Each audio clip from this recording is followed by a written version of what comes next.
Hanımlar beyler hoş geldiniz. Uzun bir aradan sonra yine beraberiz. Bayağı uzun bir tatil yaptık. Hasta olduk, iyileştik. Tekrar hasta olduk, tekrar iyileştik. Bu arada da bir sürü şey oldu. Vallahi bir şey olmadı işte mutlak mutlan falan. Yapay zeka ile yazılmış bütün kodlara mutlak butlan geldi. Hepsi geçersiz artık. Evet, yapay zekanın bile aklına gelmeyen senaryolar geldi. Neyse, şimdi buralara niye gitsin? Böyle bir giriş hiç planlamamıştık. Hakikaten ama Durduk. bak yine Cüneyt Özdemir bile konuşmuyor artık bu konuyu. Var mı diyor yeni bir haber? Yok geç o zaman. Yani evet, biz durduk Biz yere bir şey biz niye kaşınıyor muyuz? konuşalım? Neyse buralara hiç girmiyorum, evet. Abi ne oldu işte yapay zekada balondu, patlıyordu, ha patladı, çok mu şişti, biraz havasını mı kaçıralım falan derken aslında biraz böyle taşlar yerine oturdu diyelim yani. Zaten yapay zeka şirketleri de artık işte halka açılma bilmem ne o işlere girdiler. Tırstılar biraz galiba. Yani tırstılar mı bilmiyorum ama artık hani zaten startup değillerdi de işte kurumsallaşıyorlar diyelim yani. O hızlı büyüme, vahşi adımlar, kontrolsüz güç dönemleri artık herhalde şey dediler. Bu bize yetti. Hani burada bir halka açılalım, şirketleşelim, biraz böyle gidelim kafasına girdiler diye düşünüyorum. Söylemleri de değişti ama. Tabii değişti. Sonuçta ilk başta kimse bilmiyordu. Yani yapay zeka nedir diye. Öğrenenler bile abi bak bir şey çıktı işte dur bak sana küfürlü şiir yazdırayım falan diye gösteriyordu yani. Artık yani bunun bir hep senin söylediğin gibi hatta sen araç değil bu başka bir şey diyorsun da yani bu bir artık araç bir işte neyse iş makinesi günlük hayatın bir parçası olduğunu iyi kötü bilgisayar telefon kullanan herkes anladı. Bir şeyler yapmaya da başladı. Doğal olarak artık buna bir sınır çekelim dediler. Çünkü sonsuz bir şey yapabileceklerinin sınırı yok. Herkes kendince bir regülasyon koymak isteyecek. Bu yapılmasın, bu yapılsın ama böyle yapılsın. İşte Hollywood falan da diyormuş şunlar yapılamasın falan gibi galiba. Doğal olarak bunun için de bir şirketleşme gerekiyordu artık. Öyle de Evet. dediler. Ya bu arada video çekmediğimiz süreçte de işler de bayağı yoğundu bir yanda. Bu dönemde de biz aslında bizim işte indoor navigasyon işimizi indoor yapay zeka asistanı çıkardık. Onu yayına aldık. Yoğun bir süreçti ama şunu fark ettim ya hala bu arada şey yazmıyoruz, kod yazmıyoruz. Kod yazma bitti ya artık hani ben hiç sıfır. Evet, bu Kod yazan yaptığımız kalmadı geliştirmelerin de çevremde. hepsini yapay zeka ile yaptık. Geçen gün hatta bir yerde birlikteydik. Bir kitabı vardı. C miydi? Evet, C++ C mı? Sharp kitabı. Ha, C Sharp kitabı. Arkadaş sordu sana hani ben bunu alsam işte bununla öğrenir miyim? Bir şey yok at çöpe. Bizi onu kimse artık kullanmıyor. O işler bitti dedi. Ya hakikaten şey biz de bu yeni geliştirmelerin hepsini yapay zeka ile yaptık. Ama benim biraz şey tadım kaçıyor. Yani hem böyle çok güzel bir sürü şeyi geliştirebiliyoruz ama bir yandan elimizden bir oyuncağımız alınmış gibi de hissediyoruz yani. O kapanıp kod yazma işini 3-4 saat işte bir bug'ı debug etme ya da işte bir ne bileyim yapamadığın bir şeyi arıyorsun Google'da da Onun bir yok, orada dopamini da vardı yok. işte. O dopamin yok Evet. artık. YouTube'u açıyorsun, tutorial izliyorsun, onu anlıyorsun, onun konseptine bakıyorsun, bilmem ne sonra bir çözüyorsun böyle kendini şey kral Evet, hissediyordun. O aynen. güzel bir duyguydu dediğin gibi. O Ve, kalmadı. ve sadece şey de değil hani kod yazmak başlı başına bir tatmindi de yani hani bir bulmaca Tabii çözmek, canım. oyunda bir level geçmek gibi sonuçta kimsenin kullanmayacağı bir şey yapsam bile birisi dediğinde işte ya bunu nerede kullanılacak ki dediğinde niye yapıyorsun böyle bir şey dediğinde çünkü yapabiliyorum diye bir cevap vardı. Hani onu tek başına yapabiliyor olmak bile o egoyu besleyen şey onların hepsi gitti elimizden. Şimdi böyle Türkçe ile İngilizce ile kod yazıyoruz. Kod Bir yazmıyoruz de yani geliştirme yapıyoruz. bu geçen gün beraber çalışırken fark ettim. Sen benden daha farklı kullanıyorsun. Bu arada bu da ilginç yani. Herkesin yapay zeka Evet. kullanma şekli de farklı. Hatta kavga ettik ya öyle. Oğlum öyle mi olur o? Sen nasıl yapıyorsun böyle? Sen bayağı belki o kendi patronluk, yöneticilik alışkanlıklarından, reflekslerinden dolayı da bunu böyle yap deyip ondan sonra ne bileyim çekirdeğini çitleyip ya da başka bir agent'a geçip ona da sen de şunu yap diyorsun. Sonra onlar orada saatlerce dönüyorlar yani testini yapıyor, Tabii açıyor, sonra revize crawl sürüp istiyorum. şey yapıyor. Aynen, ondan sonra sen bir çıktı alıyorsun. Yok bu olmamış diyorsun. Bir daha şey yapıyorsun. Mesela ben orada senden daha farklıyım. Ben bayağı aslında kod yazar gibi yapay zekaya yazdırıyorum. Yani ben diyorum ki Abi sen şunu yap. Şimdi şunu yap. mikro management yapıyorsun o zaman. Mikro management yapacaksak o kendimiz yazarız o zaman. Ama işte ben senin kadar bırakamıyorum yani. Hani ben ne bileyim bir sayfa yaparken şey diyemiyorum. Hadi bana bir landing page yap, kriterlerimi bu Aa, demiyorum. Ben işte diyorum ki şu olsun, bu olsun, şunu şöyle yapalım ve hatta ben o süreci de takip edeyim diye önce diyorum ki işte bana önce bir ne bileyim tab bar yap. Ondan sonra şimdi hadi bir footer yapalım. Şimdi araya şunu yapalım gibi böyle adım adım yaptırtıyorum. Sen bayağı bana işte ne bileyim tabii tabii. şunları içeren pazarlamaya da uygun bir web sitesi yap deyip Aynen. hop diğer Ondan sonra agent'a geçiyorsun. revizeleri ya bunun footer'ı olmamış, bunun header'ını şöyle mi yapsak gibi. Sonrasında şey yaparım ben. İlk şablonu çıkarması ya da birçok şeyi yapmasında onun yani o modelin know-how'ından faydalanmak istiyorum. İlk ne çıkaracağını bir görmek istiyorum her zaman. O da beni şaşırttı. Orada da şeyi fark ettim yani. Demek ki gerçekten her yiğidin yoğurt yiyişi gibi her yazılımcının AI kullanışı yani YZ kullanışı da demek ki farklı oluyormuş. Tabii tabii. Gerçi O geçen gün yüzden de yaktığımız tokenlar da farklı tabii. tabii farklı. Sen işte diyorsun ki ben $200 paket aldım yetmiyor falan diyorsun. Ben $20 pakette her işimi çözüyorum. Bilmiyorum yani tabii sen belki benden daha çok fazla çıktı alıyorsundur ama ben işimi $20'lıkla görüyorum. Sen Ya $200'lık yetmiyor şey diyorsun. tarafı da var ya şimdi Paperclip onunla ilgili bir bölümde çekmiştik şimdi devamını Hı da hı. çekeriz niyetim var. İsteyen arkadaşlar oldu onunla ilgili devam videosunda. Yani ben o bakış açısıyla kullanıyorum. Bir rol gibi faydalanmak istiyorum ondan. Nasıl ki ben bir iOS developer'ıma iOS'la ilgili şeylerin bilmesini bekliyorum ve her şeyi mikro management yapıp bütün detayına kadar vermeden onun da genel geçer kuralları bilip kendi ilerleyebilmesini istiyorum. Yapay zekada da o yaklaşımımı sürdürerek devam ediyorum ben. Onu bir rol gibi tanımlayıp o bakış açısıyla konumlayıp öyle devam ediyorum. Paperclip'te de zaten tanımlı roller var ve bir task üstünde birden fazla agent gelip farklı rollerle onu inceleyip işte revize ettiriyorlar bana gelene kadar. Şey gibi düşün hani normalde senin yaptırdığın iş bir bölümü hedefli. Sen zaten onu düşünüyorsun. Problemlerini hepsini zihin süzgecinden geçiriyorsun ve o alanı istiyorsun. 100 token yakıyorsan ben ona parçanın bütününü veriyorum ve diğer agentlar o bir şey yapıyor, o geliyor revize istiyor. O bir güvenlik açığı buluyor, onu fixlemesini istiyor. O arada ben 20.000 token yakıyorum yani. Ben aslında bundan birkaç ay önce konuştuğumuz o syntax hamallığını kaldıran şekliyle kullanıyorum. Yani diyorum ki Hı bana hı. şöyle bir fonksiyon yaz. Bana burada şunu yap. Şimdi ben sana böyle bir input vereceğim ya da böyle bir payload geliyor. Sen bunu bu şekilde dön. İşte bunu hadi ne bileyim head sınıra bir Docker yazalım da şimdi deploy edelim. İşte ederken de işte reverse proxy'yi şöyle yapalım diye ben bayağı yapılacakları söylüyorum. Hı. Sinteksi o yazıyor gibi yapıyorum. Sen yani şey diyorsun yani. Bana bir backend yap. Şunlar da çalışsın diyorsun. Bu Yo şeyler tabii caps'ler var ya bana GTA aslında 6 oyununun klonunu yap. Make no mistake deyip bekleyen abiler gibi. şöyle benim yine bir direction'ım var. O direction'da götürüyorum onu ama o mesela soruyor. Ben ilk baştan belirtmiyorum. O mesela soruyor hangi database'i kullanalım diye. Onun sormasını istiyorum ben. Yani seçeneklere açık kalsın bakalım nereye gidiyor. Bana da oradan bir fikir çıkabilir çünkü. Ya hakikaten bu yöne gidelim diyebilirim gibi. O yüzden baştan açık bırakıyorum. Yol üstünde yönlendiriyorum yani. Ya Ama tabii sen seninki yanlış bütün benimki doğru gibi demiyorum. yo Herkes kullanım farklı farkı tabii. kullanıyormuş. Onu görmüş oldum yani ben. Ben Bir de hep merak ediyordum mesela lan bu $200 paketi kimler bitiriyor, nasıl bitiriyor diyordum. ben Onun canını gördüm sayende yani. evet evet.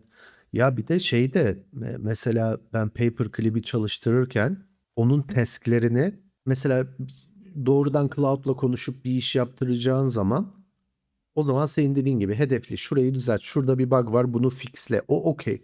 Ama Paperclip gibi bir böyle ekiple geliştirmeye girdiğin zaman o ekip senin çalışma dilini istiyor.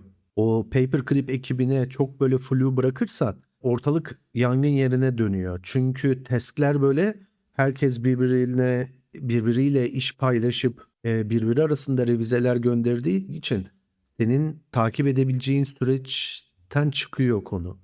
En son sana onaya geldiğinde birçok iş yapılmış, hallolmuş oluyor. Yani o Cloud Desktop'la konuşur gibi değil. O yüzden orada mutlaka düzgün Jira task'leri planlanmış, işte PM'in, Product'ın, CTO'nun kontrolünden geçmiş, senin dediğin gibi hazırlanmış bir proje olursa olması şart diyeyim hatta o Paperclip yönteminde çalışırken. Ben de onu yapmaya çalışıyorum. Ama orada ben yine şunu yapıyorum. Cloud'un desktop'unu açıp Cloud'la birlikte o task'leri hazırlıyorum. Sonra Paperclip'i koşturuyorum. Bir de sen şey de yapıyorsun tabii, o $200 paketin vermiş olduğu özgüvenle işte 4.8 diyorsun, fast mod diyorsun, yardırıyorsun. Ben de Tabii 20 tabii. dolarlık paketim yetsin diye yok 4.6 Legacy'de bunu yapayım, yok şunu 4.5'te bu zaten kolay test diye. Tabii. Yok Sürekli yok, onunla direkt oynuyorum ki 1 20 milyon dolar içinde kalayım. 1 milyon konteksli de şey yapıyoruz, yapıştırıyoruz yani. Ama Ya o bana mesela o çok doğru gelmiyor yani. Paperclip'te yine ayarlıyorum şeyleri. Bana o 4.8'de böyle yardırma işi çok mantıklı gelmiyor. Yani o şey, ne bileyim, elindeki aracın kapasitesinden küçük task veriyorsun çünkü bazen. Ona göre de yavaş çalışıyor ya da çok token harcıyor. Ben onun yerine, ya bu zaten basit bir task. Yani 5 sene önceki algoritmalar da bunu yazabiliyordu. Ne bileyim, bir şey işte Python'la bir küçük bir script yazılacaksa 4.5 ya da 4.6 ile şunu yap diyorum. Altından kalkıyor zaten o görev. Zaten öyle, yaptığın işe göre değiştirir. Ha, değiştirmeye şey yapıyor musun? Üşeniyorsun, aynı kalıyor olabilir. Ama dediğin gibi gerek yok yani birçok işte. Özellikle işte yazacağın fonksiyonu sen hedefli yapacağın şeyi verirsen, kreatif bir şey beklemiyorsan kullanma diyorlar zaten. Zaten şimdi bu e, halka açılma döneminde işte fiyatlar çok artacak diye hep konuşuluyordu zaten. Hani bu işte bedava $20 paket falan dönemleri bitti. Bizi alıştırdılar. Onsuz yapamaz hale getirdiler bir senede. Ve şimdi fiyatlar uçacak diyorlar. Zaten kar etmek zorundalar. Sonuçta bunlar da hayır kurumu değil. Birçok şirket işte yok ben yazılımcımın yaktığı token'ına bakarım performans değerlendirmesi için falan diyorlardı. Ne oldu? Şimdi gördüler performanslarını. Yasaklayanlar varmış. Microsoft galiba. Yok işte Evet, AI cloud'u kullanmayı. bıraktırmış. Sadece Copilot kullanın diyor. İşte layoff'larla AI işi yaptırtırız diyen atılanların 1/3'ü geri dönmüş birçok firmada ve genelde de dönenler eski fiyattan daha da yüksek bir Yo, bedelle normal tabii. geri dönüyorlar. Yani bu hemen Ya vay AI burada geldi hep diye kovanlar. aklıma şey geliyor, gülüyorum ya, şu Jack Dorsey işten çıkarma yaptı, büyük işten çıkarma yaptığı videoda senin söylediğin Jack Dorsey de şirket yönetmeyi bilmiyormuş diyeceğim ama diye, gerçekten bilmiyormuş. Ya hakikaten bu adamlar şirket yönetmeyi mi bilmiyorlar, yoksa bu değerlemelerle oynamak için böyle işte, ama değerlemeyle oynamak için de binlerce adamı çıkarıp tekrar işe almazsın yani. Çok büyük zarar değil mi? Gerçekten şirket yönetmeyi bilmiyorlar herhalde. Ya bilmiyorum, bence de çok hızlı karar veriyorlar. Yani bir de sadece bir şirket değil ya da sadece yazılım değil. İşte ne bileyim, pazarlama ekibine artık ihtiyaç yok. %60'ını çıkartalım diyorlar. Ondan sonra pazarlama birimi çöküyor diye aynı pozisyonlara geri adam açıp almaya uğraşıyorlar. Ne bileyim, şirket yönetici kadrosu AI ile yönetilir bundan sonra diye işte IBM falan gönderiyor. Ondan sonra işte milletin performansı yerlerde, motivasyon yerlerde diye tekrardan aynı pozisyonlara eleman almaya çalışıyorlar daha yüksek para. Yani bu şey fıkrası gibi, hani biz bunu niye yedik mevzusu gibi, yani en başa döndüler. Tamam, bu çok hani iyi bir şey. Hepimizin hayatına girdi, kullanıyoruz çatır çatır ama yani sen mesela şirketinde hemen AI çıktı, hadi herkesi çıkartıyorum işten, bundan sonra AI yapacak gibi bir kafaya girmiş miydin? Öyle bir şey olmadı. Biz zaten öyle bir hamle de yapmadık yani. Ama kullanıyoruz. Yani çok ciddi kullanıyoruz. Çok ciddi iş çıkarma kapasitemizde değişiklik oldu. Ama biz tabii burada kriter değiliz yani küçük ölçekli bir firma olduğumuz için hani kişi sayısından dolayı zaten 10 bin kişi çalışıyor, 5 bin çıkarıyorlar falan. Biz zaten 15 kişi. Bir de şu da var. Birkaç video önce söylemiştim. Ona baktığımda da gülüyorum yani ne kadar sofistike bir sohbetimiz var diye. Hani sabah 9 akşam 6 çalışıyorum. Böyle yapay zekayı demiştim ya. Yani gerçekten öyle. Ben yani bir gram çalışmam azalmadı benim ve işte Evet. önümde 3-4 agent koşturuyorum. Ama tabii çalışmam azalmadı. Ama tabii performans 4-5 kat arttı işte atıyorum. Jira'da 2 task yapıyorduk. Şimdi 10 task yapıyoruz gibi bir durum oldu. Yani bence Ay bir çalışana bir de faydası olmadı yani. bir de şöyle bir şey var. Daha önceden çalışıyordun, çalıştığında kod yazıyordun, sevdiğin işi yapıyordun. Şimdi bütün yaptığın iş code review. Code review zaten doküman yazmak gibi sevilmeyen bir şey yani hani. Bütün Gerçekten ya. bütün yaptığın iş sevmediğin bir işe döndü. Sürekli agentların yazdığı şeyi review edip test etmen gerekiyor. Tester ya da Evet. reviewer'a döndük. Ya bir de hani insan sevmiyorduk, insandan uzak çalışalım diyorduk. Şimdi yapay zeka ile kavga ediyoruz. Onu niye öyle yaptın? Böyle yapsana. Ben sana böyle demedim mi? Yani Ama biz kötü eskiden işte mü? yanımıza junior ya da stajyer geldiğinde "Üf, bununla mı uğraşacağız" falan diye böyle triplere giriyorduk. Şimdi onun gibi oldu yani. Yani kötü mü? Değil. Evet böyle negatif hissettiren yanları da var. Ama birçok işimizi de çözüyor abi. Geçen gün işte şeydi kombi çalışmıyordu. Açtım şeyin Gemini'nin uygulamasından kamerayı. Kombiyi bana düzelttirdi bütün hata kodlarını şeyleri söyledi. Yani onu Google'layıp o arızanın dokümanlarını bulup okumak falan yani hayatın içinde de artık çok şu kamerayı açıp gösterme olayı özellikle ekranda ben çok kullanmaya başladım. Ben bayağı şey su tüketiyorum. Yani sadece yazılım geliştirmede değil birçok yerde kullanıyorum yani. Yanımda bir asistanım varmış gibi her şeyi soruyorum artık. İşte benim annem babam 65 yaş üstü. Onların telefonlarına kurdum bu Gemini'yi. Onlar bile bir şeyler yaptırtıyorlar. İşte benim oğlum 5 yaşında. O da bazen diyor ki baba aç yapay zekayı, yapay zeka ile konuşacağım diyor. Ona acayip sorular soruyor. İşte gezegenler, başka gezegenlerde hayatlar, dinozorlar böyle değişik bir şey oldu. Aileden biri Hı gibi hı. yani. Ve Değişik kafalardı. Ama geçen sana anlattım ya. Bir yandan bu kadar biz belki ülke olarak da seviyoruz ya böyle her şeyin en iyisi, en yenisi, en son modeli. Amerika'daki firmaya bir çocuk almışlar. Uzak doğulu. Bizim bu bir Rust server vardı. Orada işte game data analitik falan yapıyorduk. Marimo'yla falan bir eklenti yapmak istemişler. İşte bu çocuğu da almışlar. Sen buna bir anlatsana, bir onboarding yapsana dediler. İşte çocukla böyle ekran paylaşımını anlatıyorum. Bak burada işte datayı böyle topluyoruz. İşte C++'dan buraya akıyor data. Buradan işte Python'la buna çeviriyoruz. Oraya Marimo'ya atıyoruz işte bilmem ne. Sonra bir yerde takıldık. Ya dedim ki bunu cloud'a falan yaptırtırsın zaten. Hani çok da uzamasın muhabbet diye şey yaptım. Çocuk şey dedi. Cloud dediğin hani bulut olarak anladım. Cloud gibi böyle. Yok dedim hani Cloud Code dedim.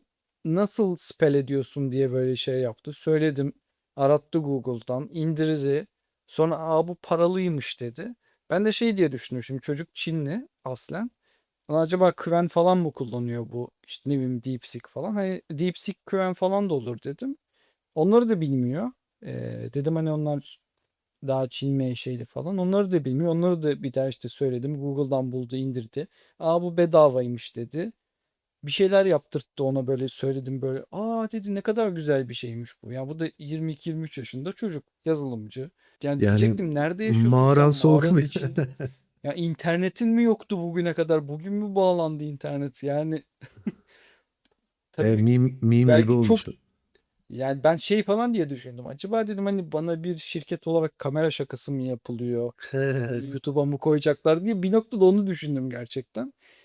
Ama var yani sonuçta demek ki hala her çıkanı indireyim, parasını vereyim, kullanayım demeyen adamlar da var. Bu arada çocuk da Var bu arada zeki. ben de öyle bir adam değilim de. Yani işte bir şey diyorum hemen böyle önünde terminal açıp terminalden çıt çıt çıt çıt yazıyor işte dosyayı falan oluşturma o tam önceki videolarda söylediğimiz mouse kullanmayan işte folder Hı. oluşturma, dosya oluşturmaya falan terminalden yapan çocuk. Ama böyle söyledim, kilitlendi kaldı. Bayağı şaşırdım yani. Hani ne bileyim Google'da bir şey aratsam bile AI summary falan döküyor önüne. Oradan bile dersin bunlar nasıl oluyor diye bir merak edersin. Bu arada şeyde hani ben sadece kodlama, geliştirme anlamında değil. Seninle biraz orada da ayrılıyoruz. Ben daha böyle management ya da project, planlama o oralarda da çok kullanıyorum. Ya sen zaten iyice anahtarını vermişsin AI'ya artık. Tabii tabii tabii tabii. O yüzden Ya oralarda da s- çok iyi, çok şey oluyor, destek oluyor. Bir tane ben hala o insan faktörünü seviyorum yani insan işin içinde kalsın kafasındayım neden? ama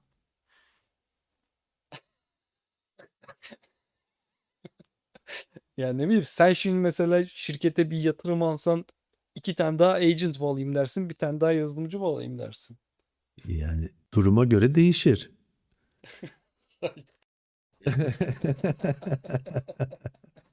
Yani neye ihtiyacın olduğuna bağlı. Bugün agent'a satış yaptıramam.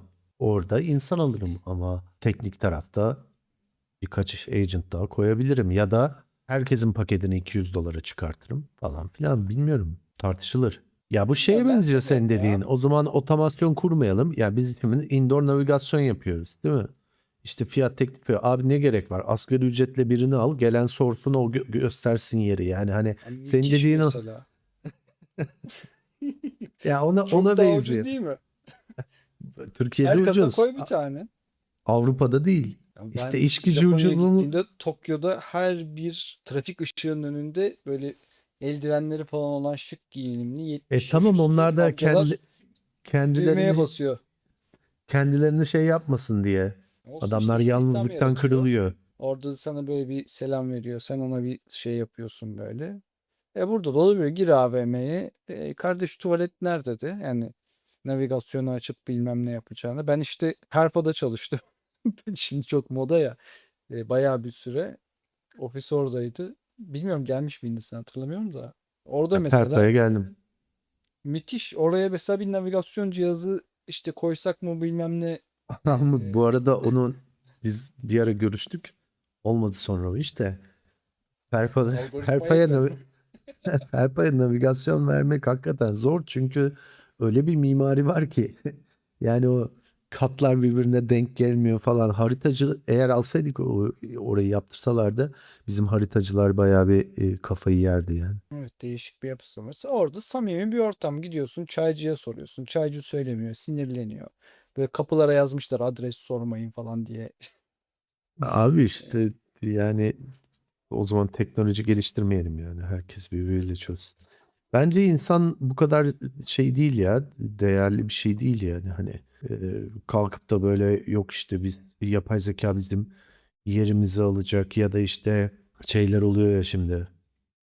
Sosyal şeyi düşürüyor. Onunla konuşuyoruz falan. Konuş abi. Dünya bu. Yani demek ki yeni dünyada sosyalleşme ihtiyacı olmayacak. Biz asosyal bir dünya inşa ediyoruz yeni şeyde. O zaman yeni nesil de asosyal olacak. Ona göre uyum sağlayacak yani. Bu çok dert değil ki. Sen sosyal bir dünyanın içinde asosyal kalırsan problem. Zaten dünya asosyal olacaksa orada bir problem yok. Yani ben seviyorum sabah bir işte daily toplantı yapalım. İşte Hiç stand-up'larda sevmiyorum abi hiç. Yok. işte seni bloklayan bir şey var mı? Günaydın arkadaşlar falan deme işi güzel. Onun yerine agent'a günaydın demek bana güzel gelmiyor yani. Ben Yani ben şunu yaparım. Senin gibi arkadaşlar için varsa böyle kendimin agent'ını koyup sen sorduğunda yanıt verecek, beni muhatap etmeyecek. AI twin mi diyorlar? Öyle bir şey koyarım. Sen de orada eğlenirsin yani. Hani mutlu ya olursun işte. emin ol kendin kadar huysuz bir AI agent eğitemezsin ya. Var var. AI agent der ya ben bu kadar huysuzluk yapamam bir insana Var var. davranamam işte Ne şey mi modeller var ters ya. diye. Yani insan faktörü bu geri alımlarda da işte geri alım konusunda da AI yüzünden işten çıkarıp sonradan geri alma mevzusu da böyle çok herkesin hümanist olmasından değil yani. Maliyetler. Baktılar AI maliyetleri, API'lere ödedikleri para, junior'lara ödedikleri paradan daha fazla oldu. Haydi onları geri alalım dedi. Ama bundan kaçılmayacak yani. Hani 4.000 kişi çıkardın, 1.000 kişi geri aldın. Yarın yine çıkaracaksın. Bir kısmını geri alacaksın. Yavaş yavaş azalacak. Sonuç itibariyle yapay zeka ile çıkardığımız iş artıyor. Bu çok net. O yüzden daha az insana ihtiyaç olacak yani. Bu da kaçınılmaz. Ama bu şunu gösteriyor. Bizim de söylediğimiz işte yazılım bitti falan. Hani böyle şey dünyanın sonu gibi olan şeylerin öyle o kadar bir parmak şıkladığında da olmayacağını gösteriyor. Yani şimdi yine şey gibi Fatih Altaylı gibi biz bunu 2 ay önce konuştuk diye referans vermek istemiyorum. O da her söylediğinde, her yazısında 2 sene önce söylemiştim, 3 sene önce bunu yazmıştım, 5 yıl önce burada şey yapmıştım diye referans veriyor. Biz de bir şey olmayalım. Böyle bunları Gerçek hayatta da öyle. Ben tanıştım kendisiyle bu arada. Ee, öyle mi? Daha önce o PR işleri yaptığımda işte gidiyordum Habertürk'e falan. Bir iki kere de karşılaşmıştık. Yani çok ben Abi severim abi zaten. O nasıl, zaman nasılsın gazet dediğinde diyor mu böyle ben bunu 3 gün önce yazmıştım iyiyim diye. ya o zaman şey gazete olan ve kağıttan okuduğumuz dönemlerde yani o da gençti. Ben de her gün okurdum ama gerçekten konuşma hep öyle ilerliyordu. İşte hani o 2 ay önce yazdığım yazıdakini biliyorsun zaten. Bir ay sonra hani yazılarını okumuyorsan Evet, hiçbir anlam ifade etmiyor. hiçbir şey Ama konuşmuyor. tabii Sadece referanslar bölümüyle konuşuyor. ama Yani yani onu adamın şeyi ne denir? Aurası mı? Karizması yani böyle o dediklerini bile ağzının içinde yani bütün böyle odada C-level'lar bilmem neler başkanlar şunlar bunlar herkes adamın ağzının içine bakarak değil mi? bizi Öyle bir aurası var. Evet bizim yok. O yüzden biz çok referans vermeyelim ama bunu bu felaket senaryolarının da hani Junior'ları korkutan senaryoların öyle çabuk gerçekleşmeyeceğini söylemiştik ama bir şeyler olacak ve oluyor, değişiyor. O arada ihtiyaç azalacak. İşte hep söylediğimiz o rekabet artıyor aslında yani. Ama olmaz diye bir şey yok. Bilgisayar mühendisliği okunur dediğimiz için de çok kızanlar vardı. İş bitmiş siz hala insanları şeye yönlendiriyorsunuz diye. Öyle değil. Bir şeyin bittiği yok. Dönüşüyor. Rekabet artıyor. Ama hala ihtiyaç var. Teknik insanlara, mühendislere ihtiyaç var. Olmaya da devam şey işleri edecek. çok var zaten. Yani hiç o Anthropic'in CEO'sunun dediği gibi 3 aya yazılım biter, 5 aya bilmem ne e, mevzuları zaten olmadı dediğin gibi. Bir de şu oldu, yeni bir iş alanı doğdu. Ben hala işte birkaç ajanstan o mailim kayıtlı olduğu için sürekli iş ilanları bilmem neler geliyor. Şu tarz şeyler çok var. İşte iki çocuk bir fikirleri doğrultusunda bir app yapmış. Bunu production'a getirecek bir senior birini Hı hı. arıyorlar. İşte şunu yapmışlar. Bu kodu düzenleyip güvenliği arttıracak tecrübeli birini arıyorlar gibi. Hı hı. Yani ve çok küçük küçük ne denir paket işler çok fazla var görüyorum. Hani ben bu işte şimdi bu yeni yasalaştım bilmiyorum ama bu yeni vergi avantajları falan yurt dışına fatura kesme yazılım mevzularından da hani böyle yurt dışına bu tarz işler kovalayabilir arkadaşlar. Bence şu an orada güzel bir alan açılıyor. Hani gidersin işte iki üç tane yani bir uygulama alırsın, onu production hale getirirsin, başka bir iş bulursun falan. Hem de portföy de olur yani üç dört tane böyle iş yapmış olursan. Yani ne bileyim Upwork'tan Ya falan da tabii canım şimdi kovalanabilir. işte biz de kod yazmıyoruz diyoruz. Yapay zeka ile yapıyoruz hepsini ama biz yapay zeka ile yapıyoruz. Yani bugün bir işte yazılımcı olmayan biri yapay zeka ile yapma ihtimali daha zor. Öyle bir şey değil yani. Sihirli değnek de değil bu. E, Koyduğun zaman sana hazır çıktı veren bir şey değil. Senin dinamikleri yine biliyor olman lazım. O yüzden bence hala bir algoritma bilgisi gerekli. Onun nasıl çalıştığını, arkada nasıl kodlar yazdığını, gerektiğinde onu okuyabileceğin, en kötü ihtimalle review etmen lazım çünkü. Orada nasıl olacak bilmiyorum yani. Yine eğitim değişmeyecek arkadaşlar işte şey mi normal şeyle yazacaklar. Kendileri yazarak öğrenecek. Ondan sonra belli bir aşamadan sonra mı yapay zekaya geçecekler? O da çok zor. Ama belki paralel gidebilir yani. Yapay zeka ile yazarken ona kendini öğrettirebilirsin. Yani sonuç itibariyle bir şekilde olacak bu işler. Dönüşse de teknik insanlara ihtiyaç var. Bu arada biz de daha önce mentorluk programından bahsetmiştik hani böyle bir şey yapalım diye. Oraya yazan arkadaşlar oldu. Onu da duyurmuş olalım tekrar. Hala bekliyoruz başvuruları. Biri olan ya da katılmak isteyen olursa bize yazabilir.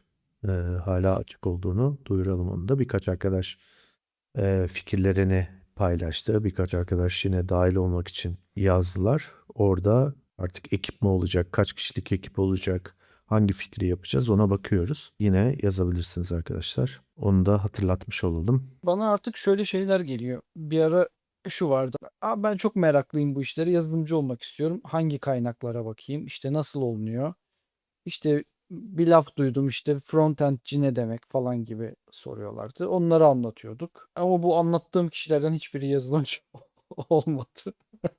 Ondan sonra şeyciler çok vardı. İşte abi bir fikrim var bunu sen yapar mısın? Gel ortak olalım sen yap ben satayım falan işleri vardı. Şimdi çevrem şöyle dönüyor işte abi yapay zeka ile de konuştum. Şöyle şöyle bir şey birazcık yaptım ama işte sen de bir ucundan tut bunu toparlayalım, yayına alalım.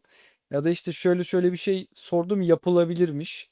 Yapay zeka da yaparım diyor ama nasıl yaptıracağım gibi böyle. Hani sürekli bir sorular değişiyor ama hani bilen ben olduğum için muhatap değişmiyor yani aslında. Gene bir ne denir bilene ihtiyaç var. O yüzden Her zaman. e, siz de bilen olmaya devam edin diyelim yani. Tabii. Yine her zaman söylediğimiz gibi eğer buna yeteneğiniz, hevesiniz varsa ya önemli olan insanın sevdiği şeyi yapması. Sizin de sevdiğiniz şey buysa orada zaten başarılı olursunuz. İyilerden olursunuz. Bu uzun aradan sonra videolar gelmeye devam edecek. İstediğiniz konular varsa özellikle onları da yorumlarda paylaşabilirsiniz. Üzerine konuşmamızı istediğiniz. Bir de şey sormak istiyorum. AI ile mı çalışmaktan daha mutlular, insanla mı çalışmaktan daha mutlular? İletişim. Bu arada şeyle Volkan'la sizin videonuzda da mesela Volkan çok şeyin üstünde duruyordu ya bu 35 yaşından sonra yazılımcı videosunda hani iletişim. İletişim çok önemli bu sektörde zayıf diye yani teknik insanlarda bu zayıf diye. Öyle de bir stereotip var ya içe dönük olur yazılımcı asosyal olur vesaire gibi. Ee, Aslında şimdi e, yapay zekayla da iletişim kurman gerekiyor. Yani bir ekip yönetir gibi bir insanı yönetir gibi ona istediğini doğru anlatman gerekiyor. Teknik insanların da iletişiminin çok kuvvetli olması gerektiği bir döneme geldik en azından AI ile iletişimi. O zaman arkadaşlar abone olmayı unutmayın. Fikirlerinizi Beğendiyseniz yazın. beğenin. Fikirlerinizi Konuşalım dediğiniz paylaşmaktan varsa çekinmeyin. konular. Aynen. Onların üzerine de tartışalım. Debug edin, chill takılın, kasmayın. Görüşmek üzere. Görüşürüz.